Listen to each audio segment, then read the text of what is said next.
Versículo 24, que ha sido nuestro texto base. Cuando hablamos de un texto base, estamos hablando de es el principal de donde se edifica toda una idea.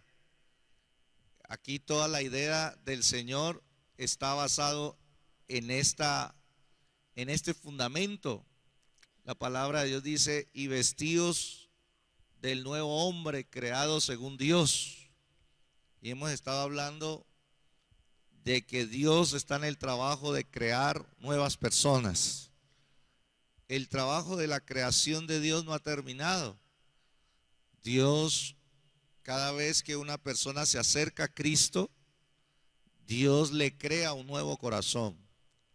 Y Dios le crea a través de ese nuevo corazón una nueva mente, un nuevo entendimiento. Dios le crea unos nuevos deseos. Dios le crea una nueva voluntad. Dios le crea todo de nuevo. ¿Cuántos dicen amén? Es uno de los milagros más maravillosos que nosotros experimentamos como creyentes. Y hemos dicho que esa creación, dice la palabra de Dios, va acompañada con unos cambios en nuestras vidas. El que verdaderamente experimenta esa nueva creación va a empezar a experimentar unos cambios. Y dentro de esos cambios hemos estado hablando ya, ¿cierto? Una persona que es creada por Dios comienza a desechar la mentira para empezar a hablar la verdad. Amén. Luego estuvimos hablando de que una persona que es creada por Dios, su nuevo corazón tiene dominio emocional. Comienza a dominar sus emociones.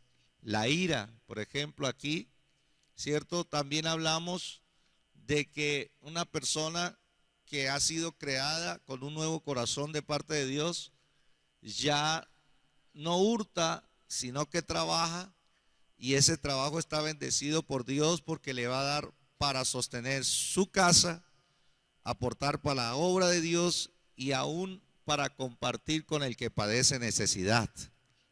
Amén. Y estuvimos hablando también el domingo de que una persona que experimenta una nueva creación en su corazón comienza a tener un cambio en su lenguaje. También recibe un nuevo lenguaje. ¿Un nuevo qué? Un nuevo lenguaje. Y en ese lenguaje ninguna palabra corrompida sale de la boca. Bueno, esa es la meta final, ¿no? Sino sino la palabra que sea buena para la necesaria edificación a fin de dar gracia a los oyentes. Un lenguaje bueno que edifica y que imparte la gracia de Dios. Esos cambios. Ahora el apóstol Pablo, por el Espíritu de Dios, cerrando este capítulo, hace una síntesis de esos cambios en el versículo 31. Dice él: quítense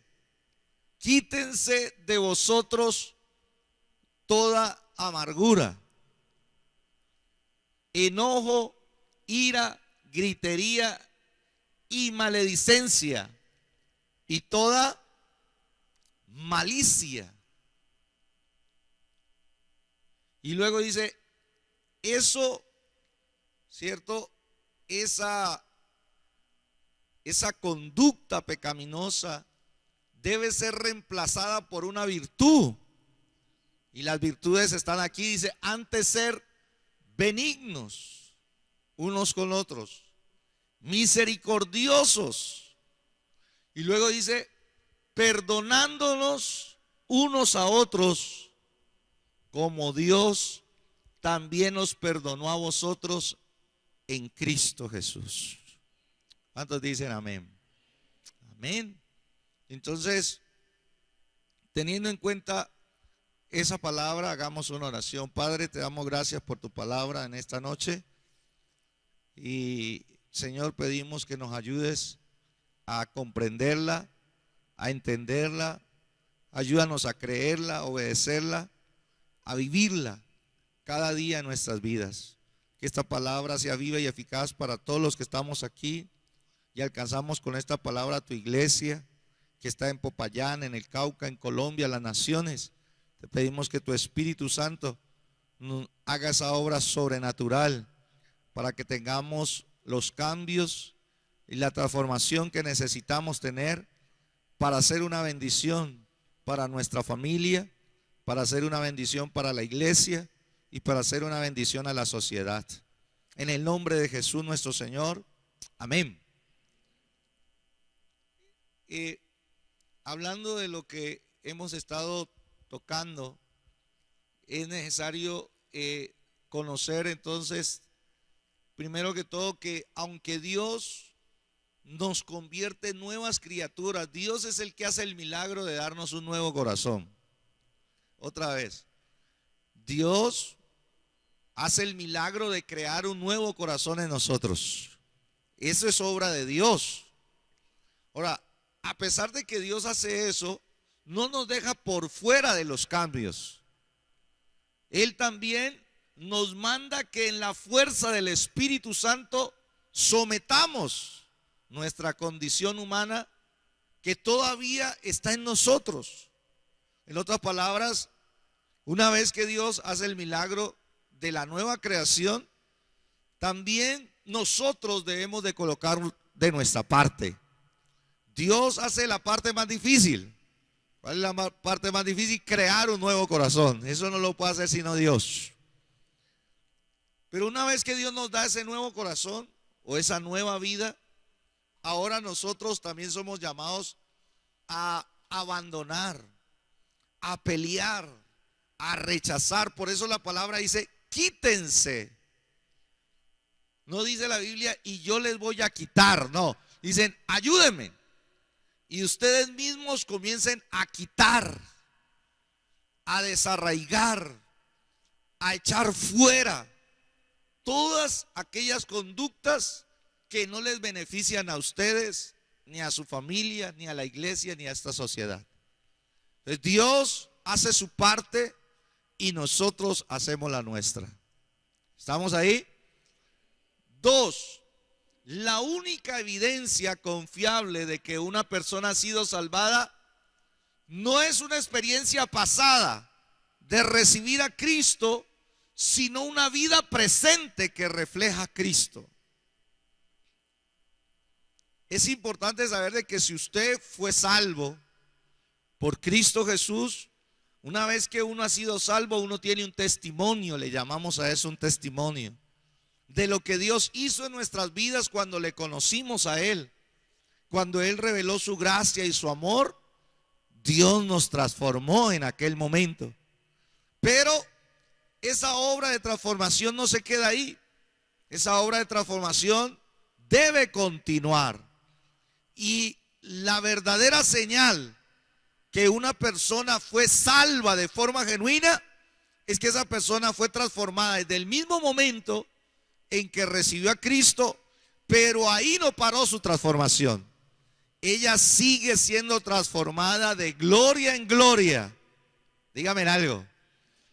Y todos los días, aunque de una forma que no se percibe, que no es muy manifiesta, si esta persona está conectada con Dios, va a empezar a manifestar una transformación de parte de Dios. Hasta el último día de su vida aquí en la tierra, Dios, la obra que empezó, la va a terminar. Entonces no podemos ser de aquellos creyentes que digan, ay, sí, yo cuando conocí a Cristo, Él me transformó. Eso es una verdad a medias. No, desde el día en que conocí a Cristo, Él me está transformando. Es presente. Amén. Ahora, el ejemplo que nos coloca el Señor en esta palabra, ¿cierto? Consiste en desarraigar vicios naturales que todos tenemos. Todos los seres humanos, lastimosamente, nacemos con una tendencia pecaminosa a esas áreas que dice la Biblia. a la mentira, ¿cierto? Al enojo injusto, a robar, a las palabras corrompidas, y ahora esta nueva lista, a la amargura, a la ira, al enojo, a la maledicencia, a toda esa lista. Todos los seres humanos nacemos con esa tendencia pecaminosa. Pero la propuesta de Dios es: quítense, desarraiguen esos vicios naturales y reemplácenlos con virtudes sobrenaturales. Reemplácenlos. Siempre Dios es así. Quite lo malo, pero no solamente haga eso. Reemplácelo ahora por las virtudes sobrenaturales que Dios tiene para darnos a cada uno de sus hijos. Hay una palabra que a mí me llamó la atención y hace mucho tiempo la oro, y se encuentra en Jeremías 1:10. Una promesa que Dios le hizo al profeta Jeremías, pero que nos ayuda a ilustrar un poco el trabajo de nosotros los creyentes. Dice la palabra de Dios: mira que te he puesto en este día sobre naciones y sobre reinos. Dice, para arrancar, para destruir, para arruinar y para derribar, pero también dice para edificar y para plantar. Y finalmente, oído a esto, todos nosotros los creyentes tenemos un trabajo espiritual. ¿Sabe cuál es el trabajo de nosotros? Arrancar todas las tendencias pecaminosas de nuestro corazón y plantar, cultivar las virtudes que el Espíritu Santo de Dios quiere formar en nuestras vidas. Y es un trabajo que no termina, como el de un jardinero, ¿sí? ¿Qué hace un jardinero? Un jardinero va a su jardín y él comienza a ver la maleza.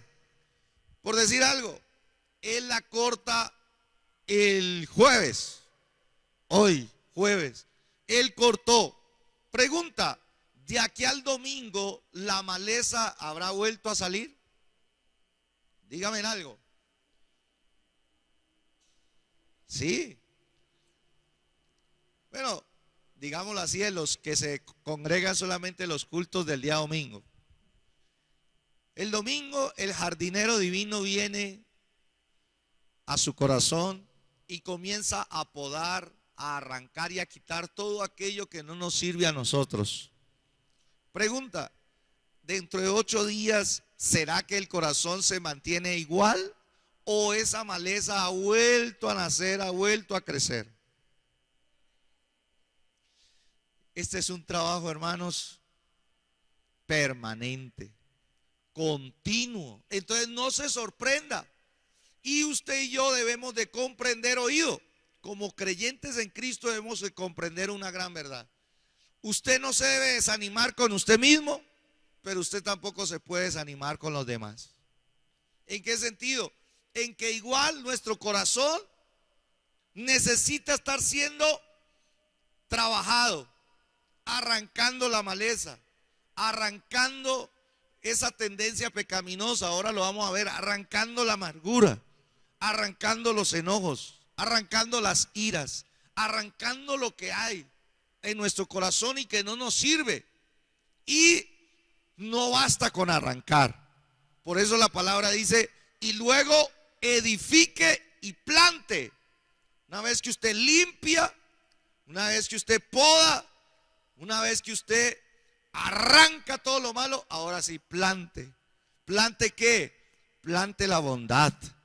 ¿Qué planto? La misericordia. ¿Qué planto? La verdad. ¿Qué planto? El amor. Y ese es un trabajo que se acaba cada semana. Es un trabajo continuo hasta el último día que caminemos aquí en la tierra.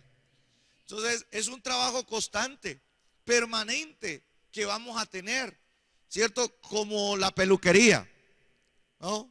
Eso no es como peluqueando calvos. Como llegó un amigo la otra vez, estábamos ahí en la peluquería y habíamos dos así como yo. Digo, pues ustedes dos deberían pagar una sola peluqueada. Para buen entendedor, pocas palabras. No, esto, las cosas, oído, nuestro corazón, a pesar de que somos una nueva creación, necesitamos que Dios trabaje en nuestra vida. Por eso, mientras más presencia y más palabra de Dios haya en tu vida, más tu corazón va a mantener al nivel que Dios lo quiere tener. Muchas personas han recibido a Cristo, se congregan de vez en cuando y sus corazones, hermano, comienza a brotar lo mismo de lo que brotaba cuando ellos no conocían de Cristo. Sigue brotando lo mismo. Lo mismo, no, eso no es que Dios pasó de una sola, llamémosla así, una poda y ya quedó listo. No, lastimosamente vuelve a crecer. La envidia vuelve a crecer. El mal genio vuelve a crecer. La maledicencia vuelve a crecer. ¿Y cuál es el trabajo? El trabajo es venir a la presencia del Señor y decirle: Señor, aquí estoy. Arranca de mí esto, desarraiga de mí esto y por favor, una vez más, siembra, cultiva y haz crecer en mí todo lo que viene de ti para mi vida. ¿Cuántos dicen amén a eso? Y Dios lo hace. Ese es el trabajo permanente, constante de todos los creyentes. Por eso no hay tal cosa, amados hermanos, como sí, que ya yo oro por ustedes hoy, Dios va a podar. Él es el jardinero divino. Dios puede quitar, puede romper, pero luego nosotros tenemos que volver a traerle el mismo corazón a Dios y decirle: Señor, aquí mira qué maleza le esté saliendo y córtasela, Señor, y qué estoy necesitando. Y por lo general recuerde que cuando Dios nos libera de un pecado, siempre que Él libera de un pecado, siempre también va a sembrar la virtud contraria a ese pecado. Dios quita la mentira, las desarraiga e inmediatamente siembra la verdad para que la verdad crezca en tu corazón. ¿Sí? Dios quita entonces el robo, el hurto, la avaricia, la codicia, la arranca, pero inmediatamente siembra la generosidad, la liberalidad, la capacidad de dar. ¿Cuántos dicen amén? Y ahora estamos frente a otro. Ahora Dios, ¿qué es lo que quiere quitar? Mire, Dios lo que quiere quitar entonces es arrancar continuamente la amargura, el enojo, la ira, la gritería, la maledicencia y la malicia. 6. ¿Sabe qué es lo tremendo? Que no en vano la palabra de Dios deja encabezar a la amargura. La amargura es la líder del resto, ¿no? Por eso aparece de primera. Todo lo que aparece de primero es la base o el origen o de pronto la raíz, la amargura. Entonces la amargura lleva al enojo, el enojo lleva a la ira y la ira lleva a la gritería y la gritería lleva a la maledicencia y la maledicencia lleva a la malicia. En otras palabras, estos pecados son primos hermanos, no andan solos. La amargura jamás anda sola. ¿Sí? La amargura no es solitaria, la amargura le gusta hacer trabajo en equipo. Y su trabajo en equipo está el enojo, la ira, la gritería. Estos 6 andan juntos. Nunca andan solos por sí solos. No, ellos andan trabajando en equipo en el corazón de aquellos que no trabajan en él. Por eso es que es de mucho cuidado tener en cuenta esto. Ahora, cuando hablamos de la amargura, ¿qué estamos diciendo? La amargura es ese resentimiento, ¿cierto? Es una actitud rencorosa, ese rencor, esa actitud vengativa cuando una persona ha recibido un daño. Mire, todos aquí en la tierra vamos a recibir ofensas, o dígame si no. Por ahí me contaba alguien que me sorprendió, ¿no? Me dice la hermana que ellos Estuvieron, creo que fue 38 años de casados, algo así, no me acuerdo bien esa.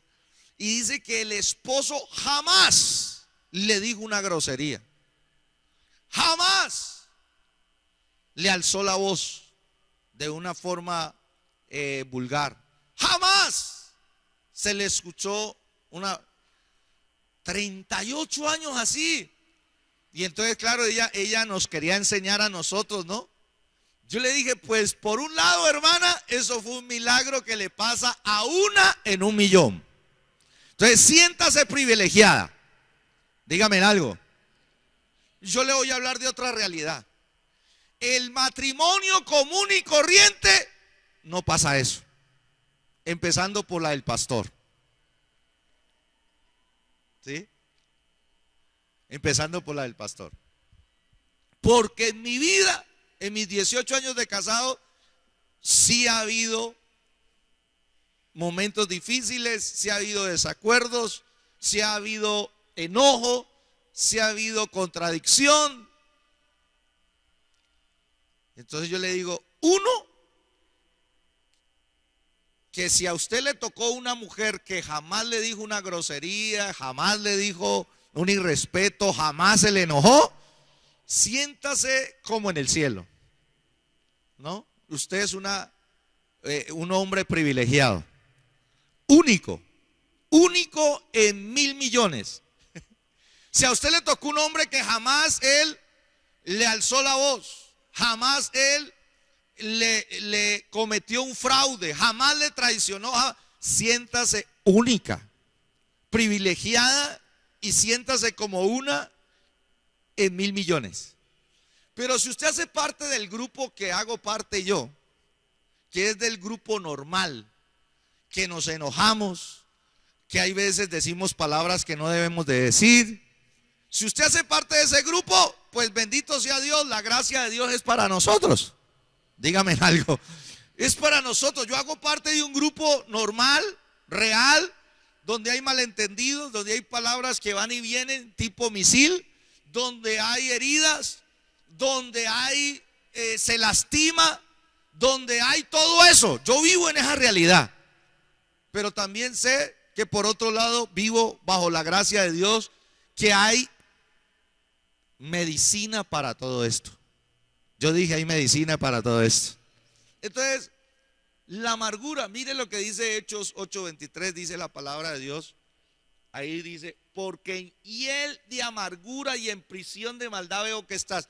El contexto, Pedro está reprendiendo a un hombre justamente que le está pidiendo que le venda la unción que él tiene para bautizar en el Espíritu Santo. Él le ofreció dinero, mire, le doy dinero y denme ese poder a mí para yo hacerlo también. Y entonces Pedro lo reprende y le dice, porque en hiel de amargura el Espíritu Santo de Dios permitió que Pedro viera cómo estaba el corazón de ese hombre.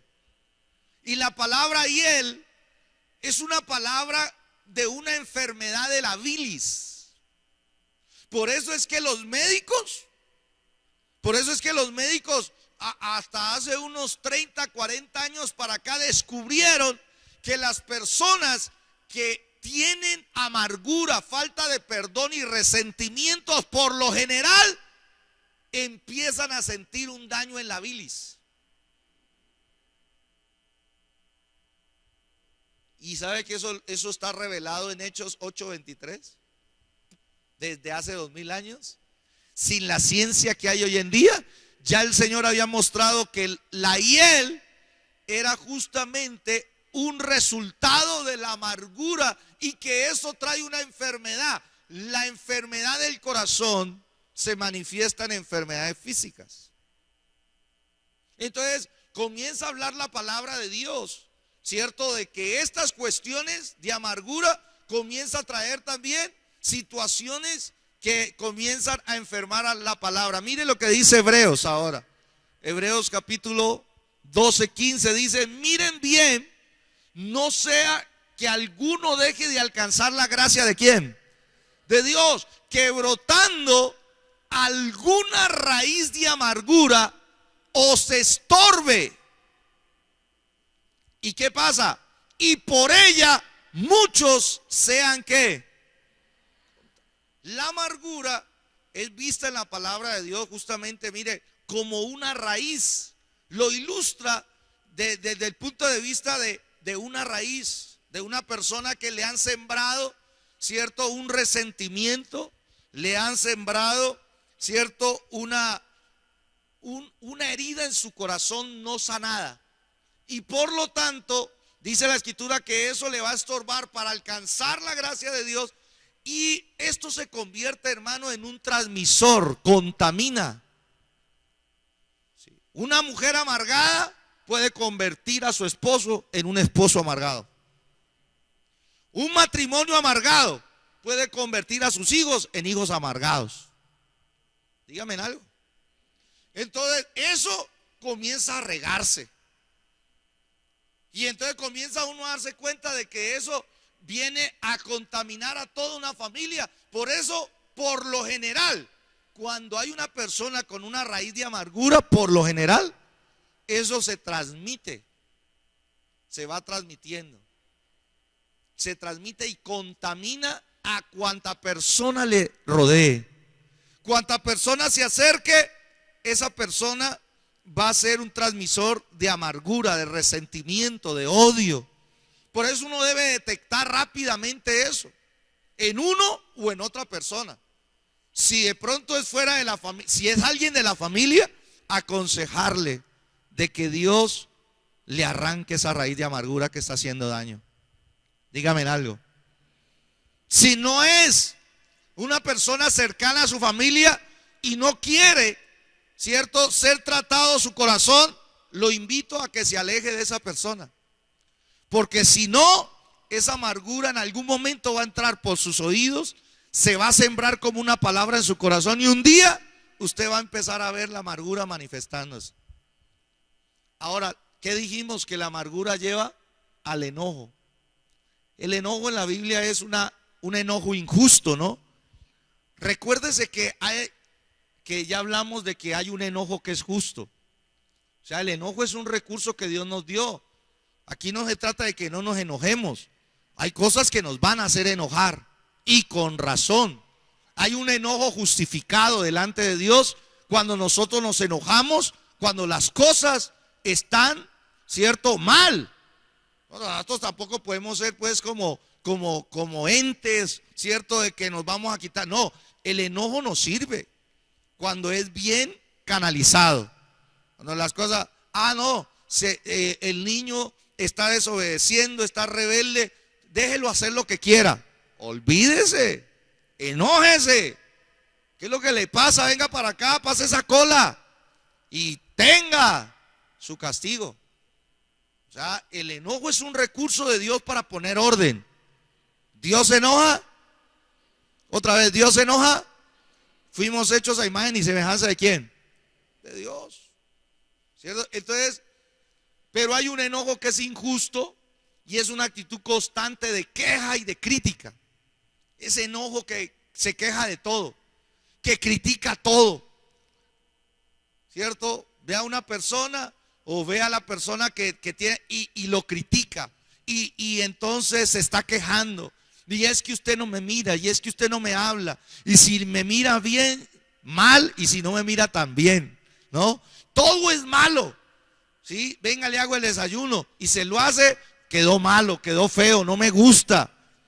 Entonces, todo es un enojo continuo. Dice Dios que eso hay que arrancarlo. La ira es esa rabia descontrolada, ¿no? Y oído esto, los tres de arriba son internos, son pecados internos que no se ven. ¿Cómo se ven? A través de los tres pecados de abajo. ¿Sí? Para que usted vaya mirando cómo funciona. Los tres de arriba no se ven, ellos crecen por allá en el corazón y nadie los ve. ¿Cómo se logran ver? Con los tres de abajo, con la gritería, que son palabras dañinas. Como alguien me dijo, pastor, la Biblia dice que quítese toda gritería. ¿Usted por qué nos grita en la iglesia? No, La gritería mía son con palabras que exhortan, palabras que edifican, palabras que consuelan. Dígame algo. Mi gritería es otra cosa, ¿no? Ya me querían aplicar a mí la Biblia. No, la gritería que hay que arrancar es la que proviene de la amargura, la que proviene del enojo, la que proviene de la ira.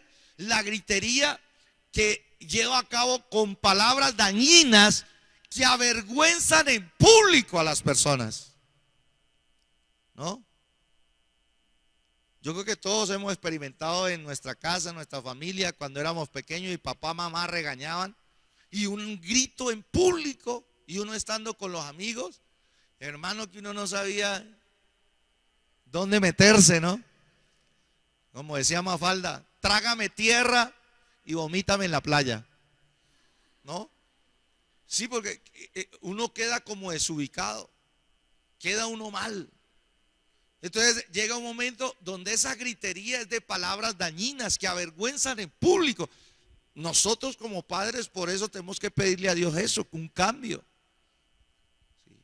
Que si nosotros vamos a exhortar a nuestros hijos, ojalá sea en privado. Venga para acá, jovencito, o venga para acá, jovencita. Venga para acá, hablemos. Yo siempre que por ejemplo, las chicas me han cometido ciertas cosas, en los restaurantes que son lugares públicos, justo le pasan cosas a uno, ¿no? Pam, va ella y pum, con el codo, pum, el jugo se regó por ahí. Y mientras estaba mirando el jugo, colocó la mano en la sopa y pum, y dice, qué bendición, ¿no? Y en público, entonces la gente comienza, venga para acá, jovencita, vamos al baño. Entonces la gente quiere que uno ahí haga su show. No, en el baño, correíta viene, páseme esa colita, ¡ta! Pórteseme bien cuando vamos a comer, ¿sí? Juiciosa. Eso es todo. Salen llorando, ¿qué le hizo? Eso nomás le interesa a Dios y a uno. El resto, eso es corregir en privado. No se puede avergonzar en público, ni en la pareja. ¿Sabe?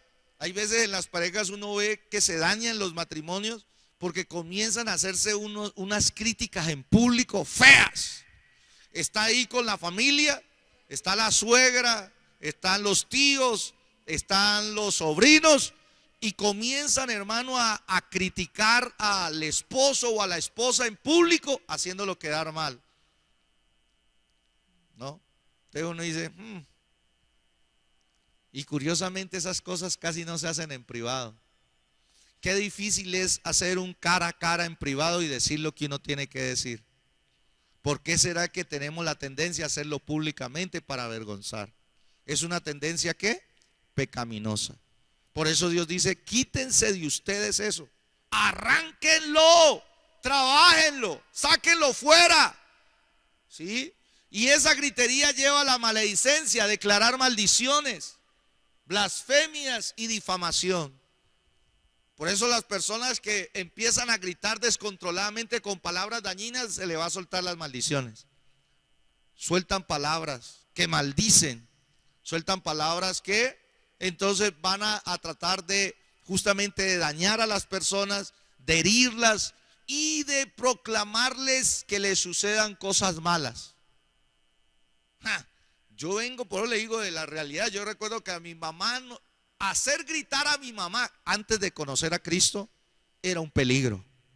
Porque mi mamá cada vez que se enojaba y gritaba, soltaba una palabra, hermano, que nos declaraba algo malo.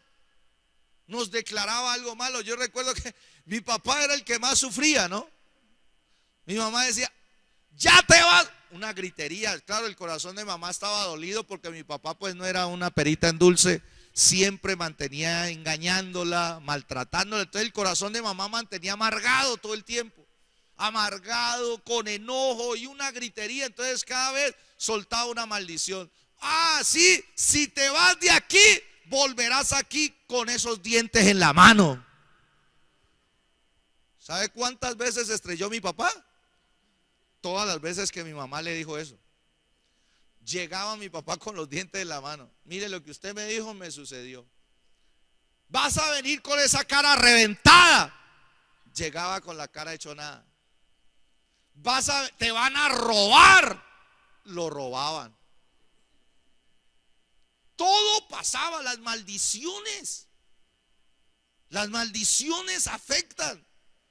Por eso tenemos que arrepentirnos de las maldiciones que decimos sobre los demás para que se anulen en el nombre de Jesús. Tener control. Los hijos.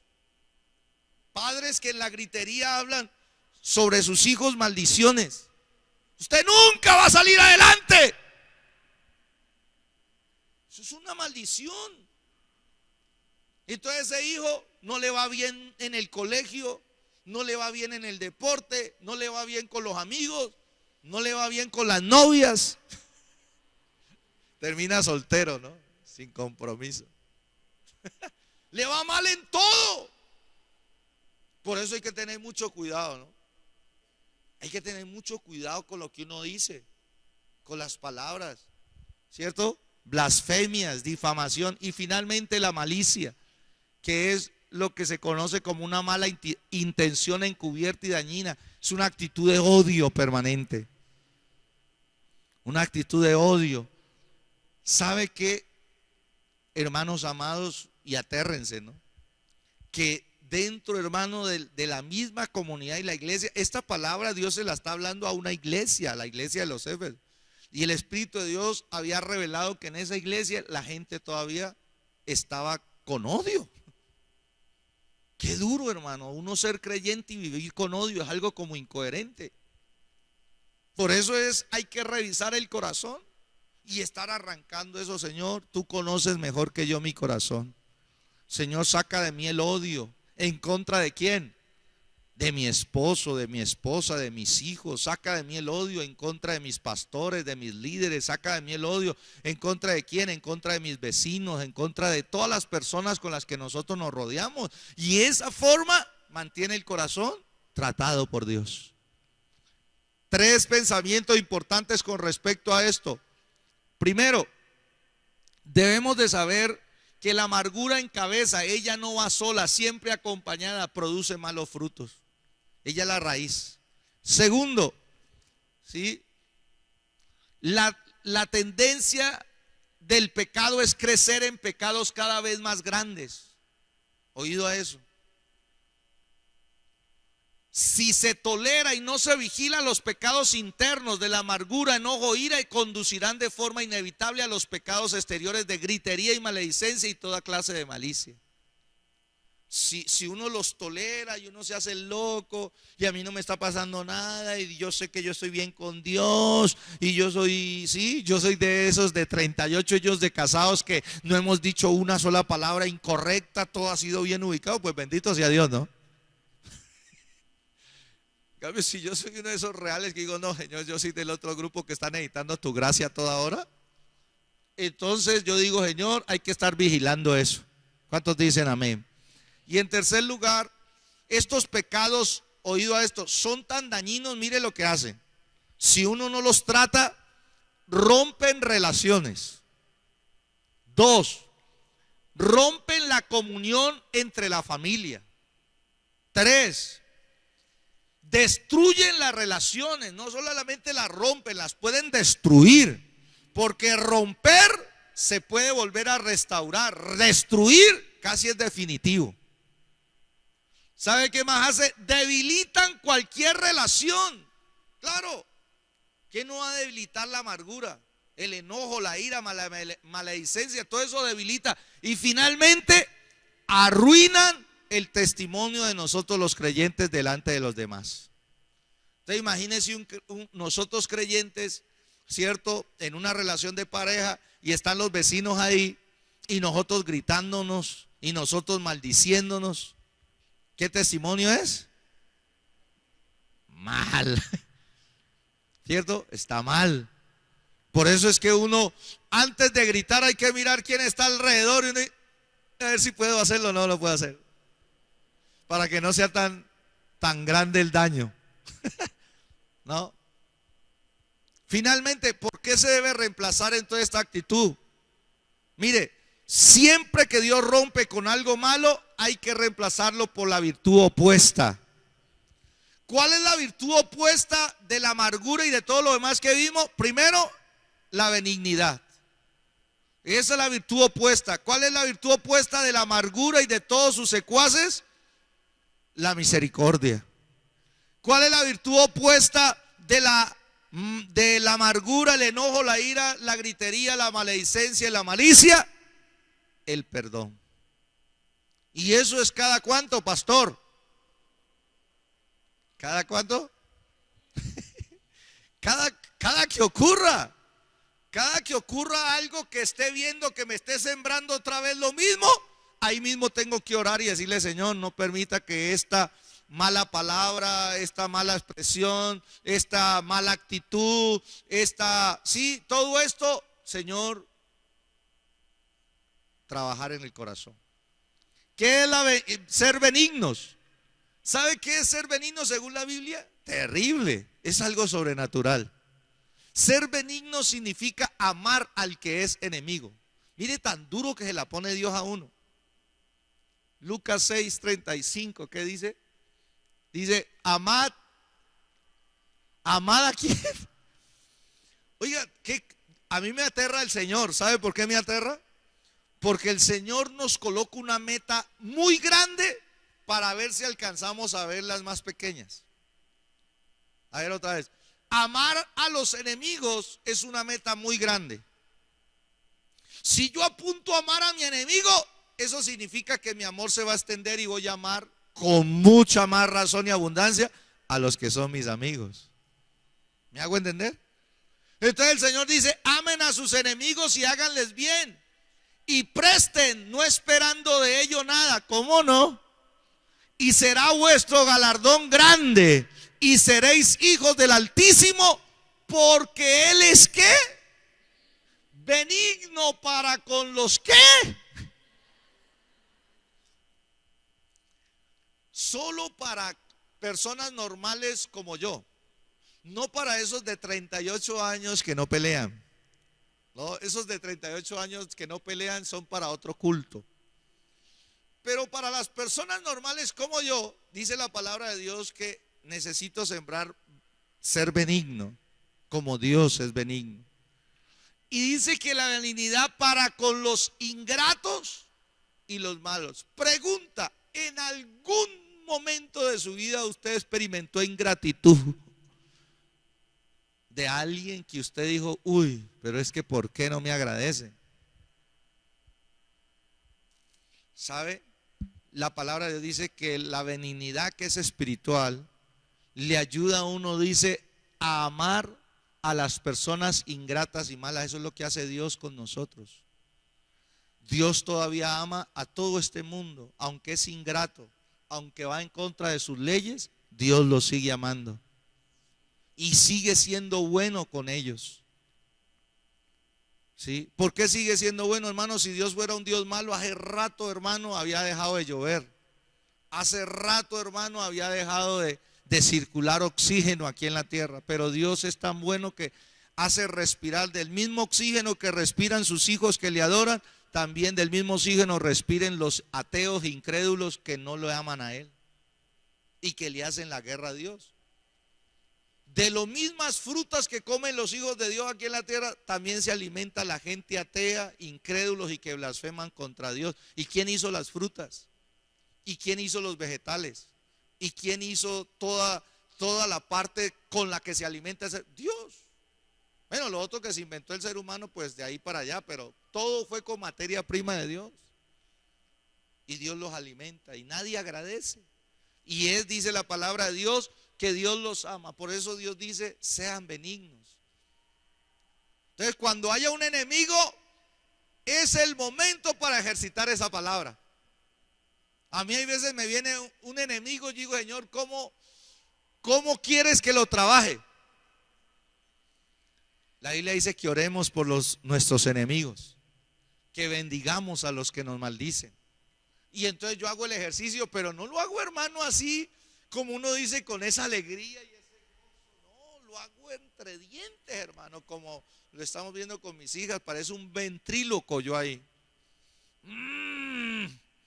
Bendigo. Casi no me sale, ¿no? Pero hago el ejercicio y después de que lo hago, se me va como una carga. Y digo, ¿verdad? ¿Para qué me agarro yo ahí a echarle más cabeza a eso? Que eso me hace daño a mí. Dígame en algo. Entonces Dios es un Dios sabio. Nos manda a ser benignos. Segundo, nos manda a ser misericordiosos. Debemos de plantar y cultivar la misericordia. Ser compasivos. Ese dolor que se debe a la empatía frente a la necesidad de alguien que está en problemas. Misericordioso. Ser una persona compasiva con las personas que nos rodean, pues con mayor razón. Por eso es que Dios siempre lo desafía a uno. Ame a sus enemigos, porque Él sabe que eso es algo imposible de hacer con nuestras propias fuerzas. Sea misericordioso, misericordioso con sus enemigos, porque si usted logra ser misericordioso con sus enemigos, pues se le va a hacer más fácil ser misericordioso con la gente que usted ama. Y hay gente, hermano, por eso es que hay un desbalance. Hay gente que es más misericordioso con los de afuera de la casa que con los de adentro. Otra vez, eso es un desbalance, eso está mal. Cuando una persona piensa más en ayudar a los de afuera que en ayudar a los de su propia casa, está siendo desbalanceado en las cosas de Dios. Y por qué no está cayendo en una hipocresía religiosa. Porque el lugar donde más debe mostrar uno ser benigno y ser misericordioso primero es con los de uno. Es con los de uno. Y de ahí que esa misericordia se extienda hacia los de afuera. Entonces uno conoce que, claro, el jefe, él sí es misericordioso con sus empleados. Pero con su esposa la tiene al régimen. No. Ella sí es misericordiosa con su familia, con su mamá, con su tía, con su abuela, pero al esposo sí le exige al máximo. Entonces hay que tener cuidado. La misericordia genuina empieza por casa y se extiende hacia los demás. Y esa es la que a Dios le agrada. Y finalmente, de la misericordia, dice la palabra de Dios que también seamos perdonadores. Versículo 30, estamos estudiando eso, 32, perdón. Colóqueme el texto para que lo repasemos. Dice: antes sed benignos unos con otros, misericordiosos, perdonándonos unos a otros como Dios también nos perdonó a vosotros en Cristo. ¿Sabe? Finalmente la Biblia dice: si ustedes verdaderamente de Dios han recibido su benignidad, han recibido su misericordia y han recibido su perdón, Dios espera algo de ustedes o de nosotros: que ustedes también puedan compartir con otros, ser benignos, ser misericordiosos y también perdonadores. Ahora, Dios es un Dios que les perdonó a usted una gran deuda. Ahora a ustedes les toca que perdonar esas deudas pequeñas que los demás seres humanos hacen con ustedes. Eso es lo que Dios nos desafía a hacer aquí. Porque hay personas que uno está así trabajando con ellos y no, que Dios perdone, pero es un momento. Esa persona no entendió lo pecadora que es. Esa persona que digo que no otorga perdón, no sabe cuánto Dios le ha perdonado. Dios nos ha perdonado hasta los pensamientos, las intenciones malignas, los sentimientos y emociones que nadie ve. Cuando le pedimos perdón, Dios nos perdona. Y ahora nos perdona las malas palabras, las malas acciones, las malas conductas. Y luego alguien de esta tierra nos hace algo y ahí sí, no, yo casi soy Dios. La gente le dice así, ¿no? Yo casi soy Dios. Que Dios lo perdone, pero yo me tomo mi tiempo. Pero ¿qué dice ese texto? Ese texto dice: perdónense unos a otros como Dios. ¿Y cómo fue que Dios nos perdonó? Eso sería bueno en otra vez repasar la doctrina del perdón de Dios, porque así como Dios nos perdonó, Él quiere que nosotros también perdonemos a los demás. ¿Sí? Los matrimonios, las familias, de esto tenemos que pegarnos y orar hasta el cansancio. Con esos dos textos podíamos hacer un seminario de sanidad interior para matrimonios, porque eso es lo que más se ve en la familia. Y es lo que más debemos orar, no preocuparnos en el sentido, ay, sí, eso es verdad. No, listo, voy a orar, Señor, si mi cónyuge, mi esposo, mis hijos, mis padres están más con esa tendencia a la amargura, oremos. Señor, por favor, ayúdanos. Trabaja esto en nuestra casa, no permitas que la amargura nos contamine más, el enojo, la ira, la maledicencia, la gritería, todo eso, Señor, sácalo de nuestra casa, de nuestros corazones. Señor, y ahora sí, escrito está, porque este es un texto de guerra. Lo de Jeremías 1:10 es un texto de guerra. Señor, tú me has colocado en este día para arrancar, para destruir, para derribar, arruinar, ¿qué?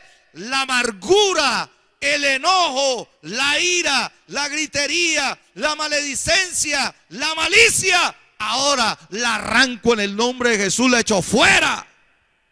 Y después lo que acabo de hacer, Señor, ahora planto en cada corazón la benignidad de Dios, planto en cada corazón la misericordia de Dios, planto en cada corazón el perdón de Dios. Señor, las cosas que no se han podido perdonar genuinamente, que se perdonen. Y ahí va a ocurrir ¿qué? Una sanidad. Va a ocurrir ¿qué? Una restauración. Va a ocurrir ¿qué? Armonía. Van a empezar a verse unos frutos más maravillosos en la familia y en el lugar donde se necesite hacer ese trabajo. ¿Cuántos dicen amén? Entonces, este es un trabajo continuo, hermanos. Sí, va, porque hay veces las personas vienen a mí a una consejería nomás. Dicen, pastor, yo quiero acabar ya de una vez por todas con esto. Yo le dije, pues buena su intención, pero esto no es, en la pareja esto no se acaba de una vez por todas. De una vez prepárese a la realidad. La realidad es que esto se tiene que trabajar. Y esto es algo continuo, es algo permanente, y esto es como un jardín. Así como en un jardín salen la maleza, así mismo uno tiene que revisar su corazón, qué maleza le está saliendo, por qué le está saliendo, arrepentirse, pedirle ayuda a Dios y decirle al Señor que por favor arranque todas esas raíces malignas y que siembre las semillas de su espíritu en el corazón nuestro. ¿Cuántos dicen amén? Ese es el trabajo que hay que hacer según la palabra de Dios. Un ejemplo, segunda de Samuel, un ejemplo que a mí siempre me ha gustado, y es cómo David fue benigno, misericordioso y perdonador con una persona que no lo merecía. Este es un ejemplo que se encuentra justamente ahí en 2 de Samuel 9. Dice, el rey le dijo, ¿no ha quedado nadie de la casa de Saúl a quien yo le haga qué? Misericordia de Dios. Y Siba respondió al rey, aún ha quedado un hijo de Jonatán lisiado de los pies. Sigamos leyendo. Entonces el rey le preguntó, ¿dónde está? Y Siba respondió al rey, he aquí, está en casa de Maquir, hijo de Amiel, en Lodebar. Versículo 5 dice, entonces envió el rey David, le trajo de la casa de Maquir, hijo de Amiel, de Lodebar. Mire, el escenario es este. David, por eso me acuerdo de David, porque mi hija hace esa oración, ¿no? Estamos viendo toda la vida de David. Me dice, David tenía el corazón conforme al de Dios. ¿Qué significa eso? Que el corazón de David se parecía mucho al de Dios. Y entonces David, mi hija, ahora sí, Señor, te damos gracias por este día que nos has dado. Señor, yo te pido para que todos los niños tengan el corazón como el de David. ¿Y cuándo vimos cuando David pecó? Cuando David pecó con Betsabé, vimos esa historia. Y entonces quedó pensando, Señor, te doy gracias por este día, Señor, y te pido que todos los niños tengan el corazón de Jesús más bien. Qué tremenda, ¿no? Solo un caso. Dana, esa es Dana. Y entonces aquí David, el escenario ¿cuál es? El escenario es que David quiere mostrar misericordia a la familia de Saúl, pero recuerde que Saúl se había convertido en enemigo ¿de quién? De David. Saúl se convirtió en un enemigo de David y David no estaba buscando esa enemistad. Saúl se convirtió por sí solo en enemigo de David porque lo envidió, ¿cierto? Lo comenzó a ver con malos ojos y él transmitió y quiso transmitir esa amargura, ese enojo, esa envidia a su familia en contra de David. Y entonces David jamás levantó su mano contra Saúl, sino que Dios se encargó de Saúl y de su familia. Pero quedó uno que se llamaba Mefibosé. Mefibosé era nieto de Saúl. Ahora, ¿sabe qué era lo complicado de él? Llamémoslo así, entre comillas, Mefibosé hacía parte de la familia de Saúl, de la dinastía del rey Saúl. ¿Y eso qué significa? Significa que Mefibosé en cualquier momento, siendo de la dinastía, podía ser heredero al trono de Israel. O sea que, en otras palabras, David lo hubiese podido ver como un rival. ¿Como un qué? Un rival. Pero ¿sabe qué hizo David? David dice que él quería mostrarle misericordia a alguien. Escúcheme esto. David quería mostrarle misericordia a alguien, así como Dios le había mostrado misericordia a él. Qué bueno que un día usted y yo nos preguntemos esto.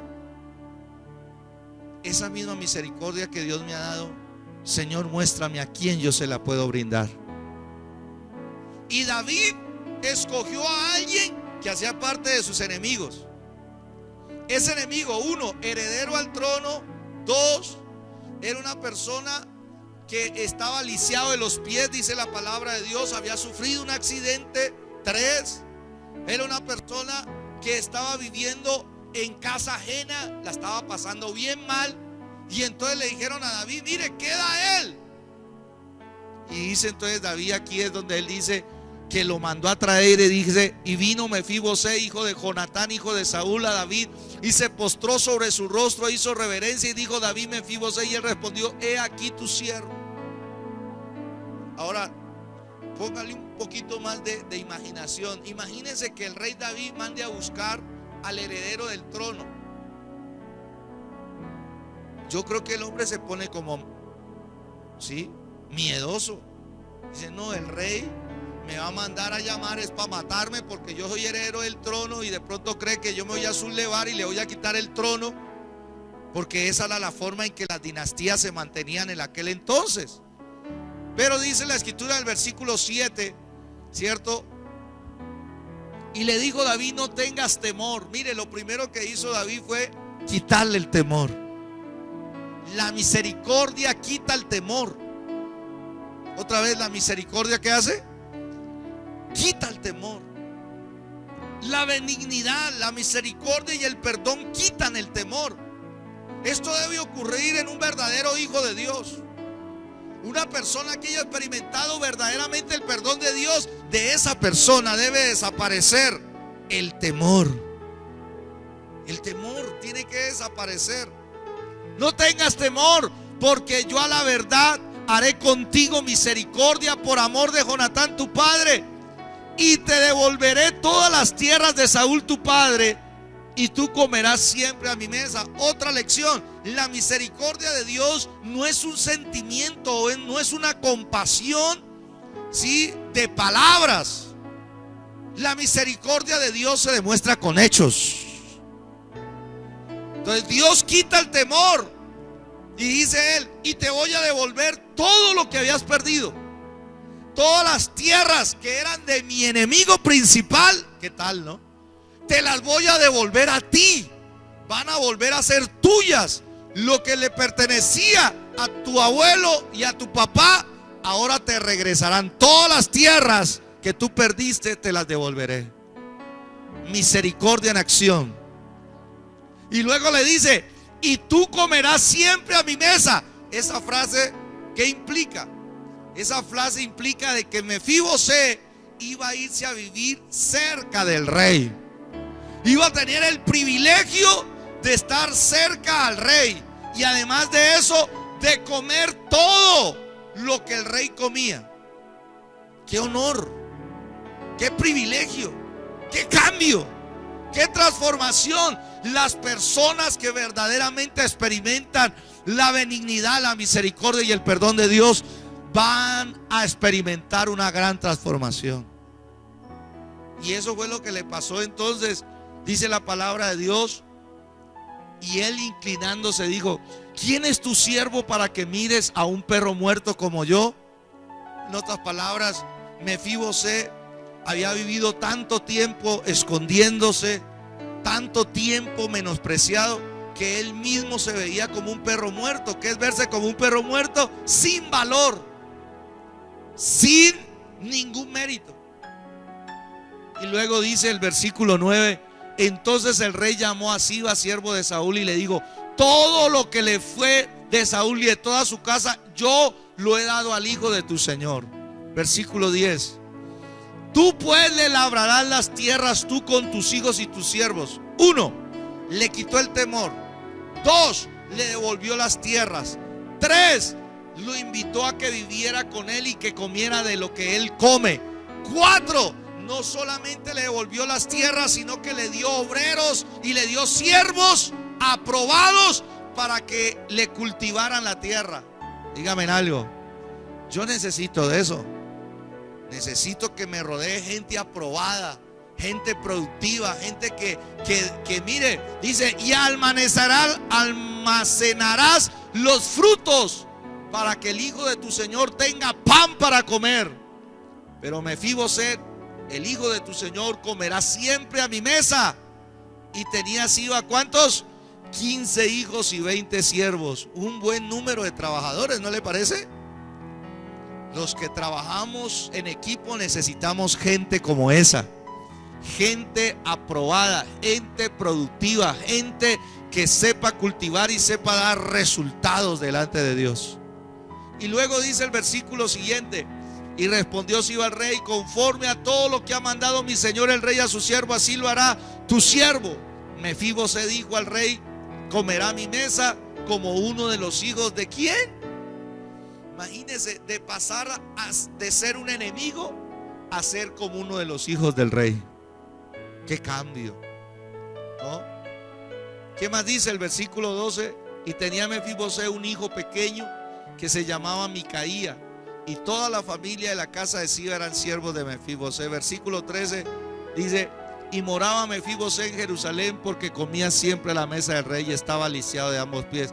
El versículo 13 nos habla de que el rey le cumplió la promesa. Dios también te cumplirá la promesa. ¿Cuántos lo creen de verdad? ¿Cuántos le dan un aplauso al Señor? Amén. Colóquese en pie y hagamos un trabajo aquí espiritual. David mostró benignidad, misericordia y perdón. Y eso trajo una gran transformación en la vida de Mefibosé. Por un lado, nosotros somos Mefibosé. Diga conmigo: yo soy Mefibosé. Y yo necesito de la misericordia del rey. Hemos pasado por ahí porque la misericordia de nuestro Dios nos quita los temores, nos devuelve lo que hemos perdido, nos da tierras, dice, nos da obreros y nos da, lo más importante, cercanía al rey para comer de lo que él come. Bendito sea el nombre del Señor. Pero también, a pesar de que todos los de aquí somos Mefibosé, también todos los de aquí debemos ser como David. ¿Y qué es ser como David? Debemos mostrar misericordia a alguien que lo esté necesitando. Así como David mostró misericordia, nosotros somos llamados a mostrar misericordia de aquellos que la están necesitando, aquellos que la están pasando mal, aún si en algún momento se han levantado, han sido ingratos, han sido malos con nosotros. Tenemos que mostrarles misericordia y preguntarnos: ¿a quién le podemos hacer misericordia en esta semana? ¿A quién le podemos hacer misericordia en este día del amigo? ¿A quién podemos, cierto, brindarle esa misericordia, esa benignidad de Dios? Padre que estás en los cielos, te damos gracias una vez más por tu palabra que nos enseña a trabajar nuestro corazón. Tu palabra dice, Señor, que tú quieres que arranquemos, que quitemos de nosotros todo aquello que no nos sirve, que no es útil, y que plantemos todo aquello, Señor, que trae beneficio, que trae fruto agradable. Señor, aquí estamos una vez más, dígale a Él. Nos presentamos delante de ti, presentamos a tu iglesia, nuestra familia, presentamos nuestros matrimonios, nuestros hijos, nuestros padres. Presentamos, Señor, tu iglesia de Popayán, del Cauca, de Colombia. Pedimos que tu Espíritu Santo sea obrando, Señor, esta tarea hoy. Señor, quitamos de nosotros la amargura, quitamos de nosotros el enojo, la ira, la gritería, la maledicencia, la malicia. Renunciamos a ella, la quitamos, la echamos fuera de nuestro corazón, la echamos fuera de nuestros matrimonios, la echamos fuera de nuestra familia, la echamos fuera de la iglesia, la echamos fuera en el nombre de Jesús. Señor, hoy oramos porque tu palabra también dice que juntamente con el arrancar hay que plantar. Y en esta hora plantamos, Señor, en el huerto de nuestros corazones, de nuestro matrimonio, de nuestros hijos, de nuestros padres, de la iglesia. Plantamos lo que dice tu palabra, plantamos estas virtudes sobrenaturales, porque son sobrenaturales.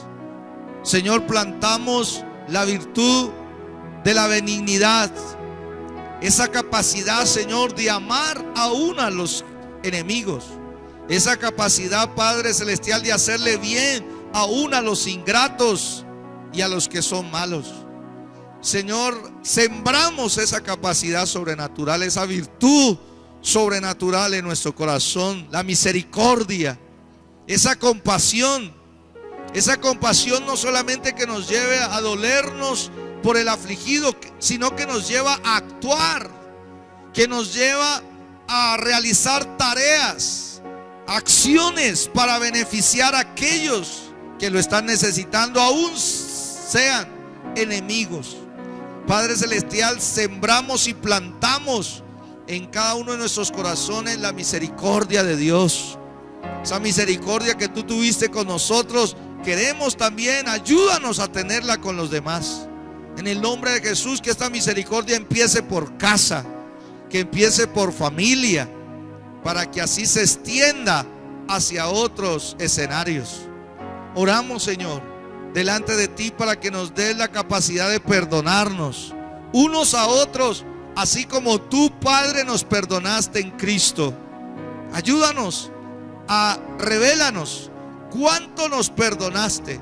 La gran deuda de rebelión que teníamos contra ti, nos la perdonaste. Danos esa capacidad, Padre, de perdonar a aquellos, Señor, que comparado con la deuda que teníamos contigo, es una deuda pequeña. Ayúdanos a verlas así. Son deudas pequeñas, las que ocurre de un esposo a una esposa, la que ocurre de un padre a un hijo, la que ocurre entre hermanos en la fe. Son deudas pequeñas. Ayúdanos. Siembra en nosotros la virtud de tu perdón sobrenatural, para poder ver y tener la capacidad de perdonarnos unos a otros.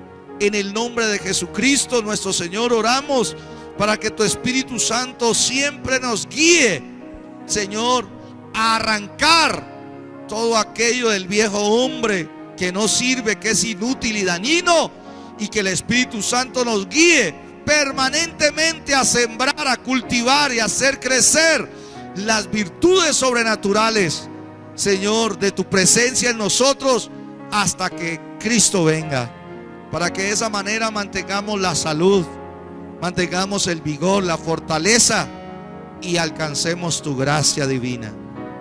En el nombre de Jesús lo creemos así y te damos gracias. Dígale, Te damos gracias porque creemos en tu obra y todo lo que pedimos en oración creyendo, lo recibimos en el nombre de Jesús. ¿Cuántos dicen amén? Démosle un aplauso al Señor. Amén.